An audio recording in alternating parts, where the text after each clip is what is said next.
ఏంటంటే అసలు నీట్ ఎగ్జామే రాయలే నేను. అందరూ ఎలా ఉన్నారు? నేనైతే చాలా బాగున్నా అండ్ చాలా హ్యాపీగా గూడా ఉన్నాను. మీరు నిన్న నేను పెట్టిన వీడియోకి రెస్పాన్స్ ఇచ్చినందుకు. చాలా మంది చాలా క్వెషన్స్ అడిగారు నన్ను. Thank you so much. And ఈ క్వెషన్ మాత్రం నేను ఫస్ట్ రిప్లై ఇచ్చేద్దాం అనుకున్నాను.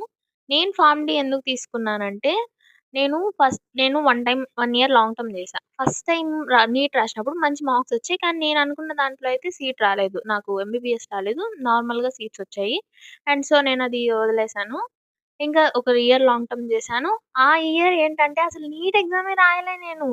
ఎందుకంటే నాకు చెయ్యి ఫ్రాక్చర్ అయిందప్పుడు. ఇంకా అప్లై చేసుకోలేదు, రాయలేదు. అండ్ ఎంసెట్ మీద కాన్సంట్రేషన్ చేషినా. ఎంసెట్‌లో కూడా పెద్దగా ర్యాంక్ రాలేదు నాకు.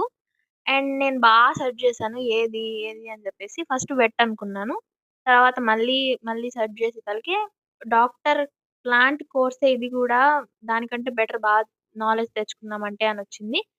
సో, ఫార్మ్ డి జాయిన్ అయిపోయాను.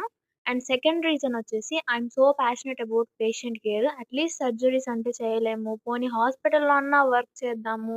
వర్కర్‌గా ఉందాము అని చెప్పేసి పేషెంట్ కేర్ కోసం తీసుకున్నాను ఫార్మ్ డి.